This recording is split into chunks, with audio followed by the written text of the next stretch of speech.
friends, welcome back to Northwest Malayali.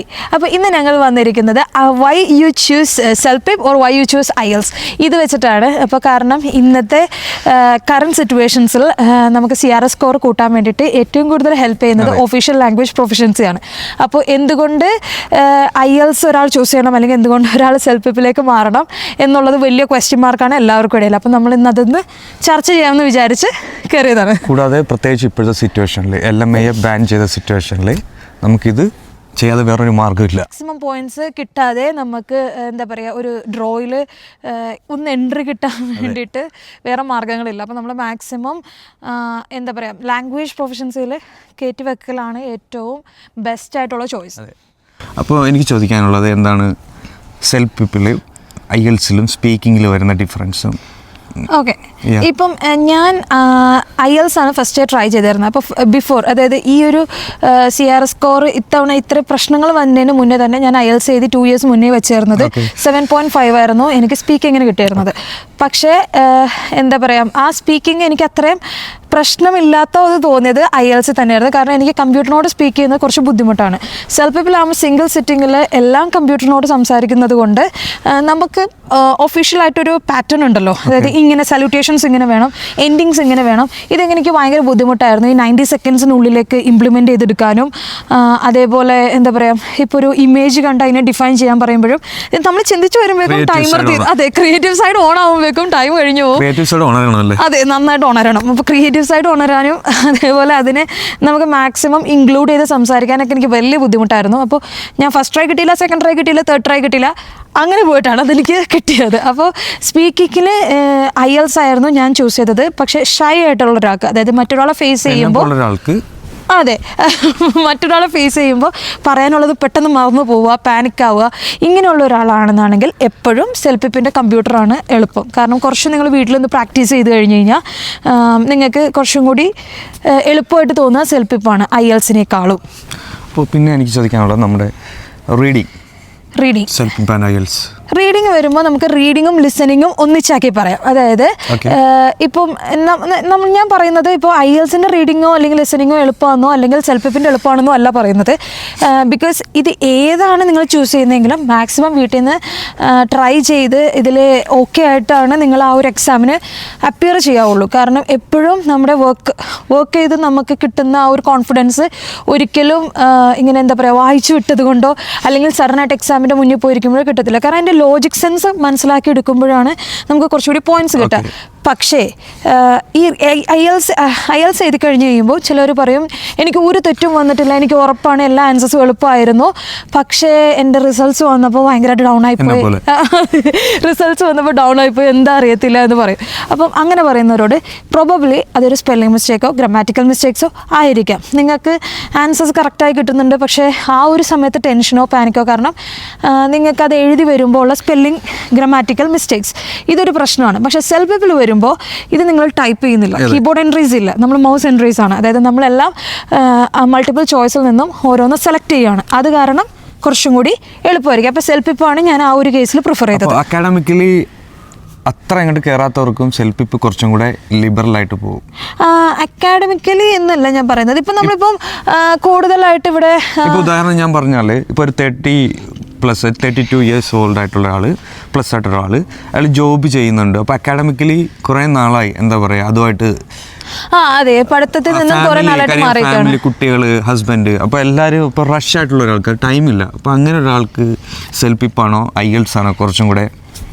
ഇത് ഞാൻ നേരത്തെ പറഞ്ഞ പോയിന്റ്സിലേക്ക് വരും. അതായത് ഇതിൻ്റെ പ്രശ്നം എന്താണെന്ന് വെച്ചാൽ നമ്മൾ പറയുന്നത് പോലെ എനിക്ക് ഈ പാസേജ് IELTSലുള്ള പാസേജിനേക്കാളും നല്ല CELPIPിലാണ് അല്ലെങ്കിൽ CELPIPിലുള്ളതിനേക്കാളും നല്ല IELTSലാണെന്ന് ഞാൻ പറയുന്നില്ല.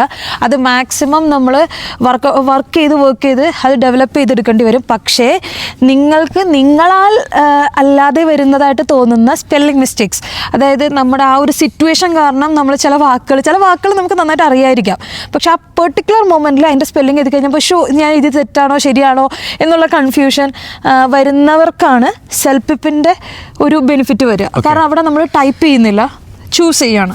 അപ്പോൾ അതൊരു പ്ലസ് ആണ് ലിസണിങ് ആൻഡ് റീഡിങ് കേസസിൽ. പിന്നെ ഉള്ളത് റൈറ്റിംഗ്. അപ്പോൾ റൈറ്റിംഗ് ആണ് നമ്മൾ ബാക്കി 3 സബ്ജക്ട്സും നമ്മൾ 6.5, 7 7.5 കയറ്റി വെച്ചാലും റൈറ്റിങ്ങിൽ എൻ്റെ പൊന്നോ റൈറ്റിംഗ് എന്താണ് റൈറ്റിങ്ങിനെ പറ്റി പറയാനുള്ളത്? ഓക്കെ, ഇനി self pip and IELTS. Okay, ഈ ഒരു കേസിൽ റൈറ്റിംഗ് ഞാനും ഒരുപാട് ടയേർഡ് ആയതാണ് IELTSൽ. സത്യം പറഞ്ഞു കഴിഞ്ഞാൽ സെൽഫ് പിപ്പിലേക്ക് മാറാൻ തന്നെ കാരണം റൈറ്റിംഗ് ആയിരുന്നു. കാരണം റൈറ്റിംഗ് എല്ലാത്തിനും 7 or 7.5 or 8 കിട്ടുമ്പോഴും, അതായത് എനിക്ക് കിട്ടിയിരുന്ന റീഡിങ് 8 കിട്ടുന്നുണ്ടായിരുന്നു, ലിസണിങ് 8 കിട്ടുന്നുണ്ടായിരുന്നു, സ്പീക്കിംഗ് 7.5 കിട്ടുന്നുണ്ടായിരുന്നു. പക്ഷേ റൈറ്റിംഗ് എന്ത് ചെയ്താലും 6 or 6.5, that is my max. So ഇതിൻ്റെ അപ്പുറത്തേക്ക് ഞാൻ റൈറ്റിങ്ങിൽ പോകുന്നില്ല എന്ന് കണ്ടപ്പോൾ ഫൈനലായിട്ട് ഞാൻ കുറേ സജഷൻസ് എടുത്തിട്ടാണ് സെൽഫ് പിപ്പിലേക്ക് മാറിയത്.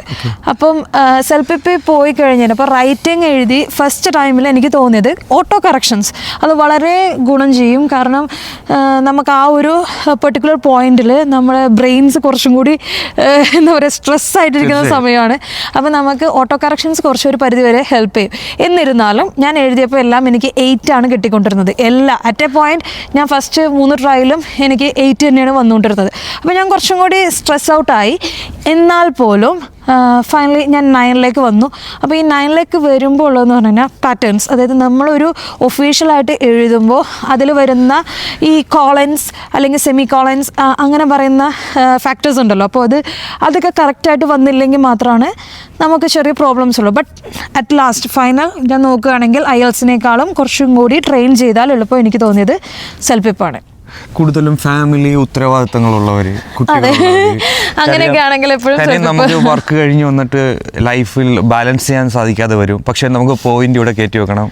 LMA ആയിരുന്നു പ്രതീക്ഷയിൽ മുമ്പോട്ട് പോയവരുണ്ട്. പക്ഷെ അത് മൂവ് ചെയ്തപ്പോൾ പിന്നെയുള്ള മാർഗം എന്ന് പറഞ്ഞാൽ ഇതേ ഉള്ളൂ. അതെ, അപ്പം ഞാൻ അങ്ങനെയുള്ളവരോട് പറയാണ്, നിങ്ങളിപ്പം ഒരുപാട് IELTSൽ ട്രൈ ചെയ്തിട്ട് നിങ്ങൾക്ക് കിട്ടാത്തവരുണ്ടെങ്കിൽ give a try for CELPIP. അതായത് സെൽഫ് പിപ്പ് ഒറ്റ ട്രയലിൽ കിട്ടുമെന്ന് ഞാൻ ആരോടും പറയുന്നില്ല. മൈറ്റ് ബി നിങ്ങൾ 3-4 വട്ടം എഴുതേണ്ടി വരും. പക്ഷേ എന്നാൽ പോലും ഇപ്പോഴത്തെ ഒരു സിറ്റുവേഷനിൽ ഒട്ടും ബാക്ക്വേർഡ് ആവാതെ മാക്സിമം ട്രൈ ചെയ്ത് പോയിൻറ്റ്സ് കയറ്റി വെക്കുന്നതാണ് എന്തുകൊണ്ടും ബെറ്റർ. അപ്പം ഈ ഒരു സെൽഫ് പിപ്പിന് $300 ആണ് വരുന്നത്. അതേപോലെ IELTSന് $315 ഇയർലിയാണ് വരുന്നത്. അപ്പം IELTS എപ്പോഴും ഒരു ലിറ്റിൽ ബിറ്റ് കോസ്റ്റ്ലി ആണ്. പക്ഷേ എന്നാൽ പോലും ഞാൻ ഇത് ചൂസ് ചെയ്യുമ്പോൾ പ്രത്യേകം വാൺ ചെയ്യാണ്. ഓക്കെ, അത് തന്നെയാണ് പറഞ്ഞത്. പ്രത്യേകം വാൺ ചെയ്യാണ്. അതായത് സെൽഫ് പിപ്പിൻ്റെ കേസിലാകുമ്പോൾ നമുക്ക് സിംഗിൾ സിറ്റിംഗ് ആണ്. അതായത് പലർക്കും വർക്കിൻ്റെ പ്രശ്നങ്ങൾ വരാം, ലീവ് അടിക്കുന്നതൊരു വിഷയമായിട്ട് വരാം. അപ്പോൾ ആ കേസസിൽ സിംഗിൾ സിറ്റിങ്ങിലാണ് സെൽഫ് പിപ്പ്. അത് മച്ച് കംഫർട്ടബിൾ ആണ് നമുക്ക്, അതായത് ഓരോന്നും കഴിയുമ്പോഴും. പക്ഷേ അതേസമയം നിങ്ങൾക്ക് വാഷ്റൂം ബ്രേക്കോ ഒന്നും എടുക്കാൻ പറ്റത്തില്ല. എടുക്കുകയാണെങ്കിൽ അത്രയും ടൈം നമ്മളത് മിസ്സായി പോവുകയാണ് ചെയ്യുന്നത്. പക്ഷേ അതേസമയം IELTSനാകുമ്പോൾ സ്പീക്കിംഗ് എൻ്റർലി ഡിഫറൻസ് സ്കെഡ്യൂളും ബാക്കി 3ഉം ഒന്നിച്ചുമായിരിക്കും. അപ്പം സ്പീക്കിംഗ് മാത്രം ഫേസ് ടു ഫേസ് ആവുകയാണ് ചെയ്യുന്നത്. അതിന് ചിലപ്പോൾ ഒരു 1 ഡേ ഫുൾ ഡേ ലീവ് എടുക്കേണ്ടി വരാം. അതും അല്ലെങ്കിൽ ഹാഫ് ഡേ ലീവ് 2 എടുക്കേണ്ടി വരും. അപ്പോൾ അങ്ങനത്തെ ഒരു പ്രശ്നം അതിലുണ്ട്. ഇതൊക്കെ ഇരിക്കുമ്പോഴും ഞാൻ പറയാണ്, മോസ്റ്റ് പ്രോബബ്ലി ചിലവർക്ക് IELTSൽ റൈറ്റിങ്ങിന് നല്ല സ്കോർ കിട്ടുന്നുണ്ടാവും, സ്പീക്കിങ്ങിൽ മാത്രമായിരിക്കും ഇഷ്യൂ വരുന്നത്. അങ്ങനെയുള്ളവർ സെൽഫ് പിപ്പിലേക്ക് സ്വിച്ച് ചെയ്യുമ്പോൾ ബെറ്റർ ആയിരിക്കും. പക്ഷേ അതേസമയം സെൽഫ് പിപ്പിൽ ബാക്കി എന്താ പറയുക, സ്പീക്കിങ്ങിന് മാത്രമാണ് ട്രബിൾ ചെയ്യുന്നവരാണെങ്കിൽ move on to IELTS. Because IELTSലും സെൽഫ് പിപ്പിലും മെയിനായിട്ട് എനിക്ക് തോന്നിയ കാര്യമാണ് സ്പീക്കിങ്. അത് എനിക്ക് എന്നെ തന്നെ എഫക്റ്റ് ചെയ്ത കാര്യമായതുകൊണ്ട് പറയാൻ പറ്റുന്നതാണ്. കാരണം സ്പീക്കിങ് രണ്ടിലും എൻറ്റയർലി ഡിഫറെൻ്റ് ആണ്. കമ്പ്യൂട്ടറിനോട് സംസാരിക്കാൻ ബുദ്ധിമുട്ടുള്ളവർക്ക് IELTS ആയിരിക്കാം better. IELTS face to face പ്രശ്നമുള്ളവർക്ക് സെൽഫ് പിപ്പ് ആയിരിക്കും ഓൾവേസ് ബെറ്റർ ഓപ്ഷൻ.